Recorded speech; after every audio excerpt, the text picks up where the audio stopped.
Hello guys, in this tutorial we will tell you how to add a privacy policy and define the target audience of your app. Click on app content here, you'll be redirected to the app content section. Now let's add a privacy policy for your app. Click on start, enter a valid privacy policy URL in the text box and then click on save. Next is the targeted audience and content. In this section, you can define the target age group of your app and other information about its contents. Go back to the app content and click on the Start button. First, select the target age group of your app from the options and then click Next. You'll be redirected to the Store Presence section. Review the instructions and then select the appeal option, either yes or no.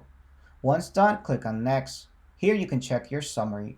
Now click on Save to continue. Again, let's go back to the app content to check if the status of the listed options has changed to Submitted. Once you have completed the app content to-do list, go back to the dashboard to check the completed and remaining tasks. That's all for now. Please proceed to the next video to complete the process of submitting your app to the Google Play Store.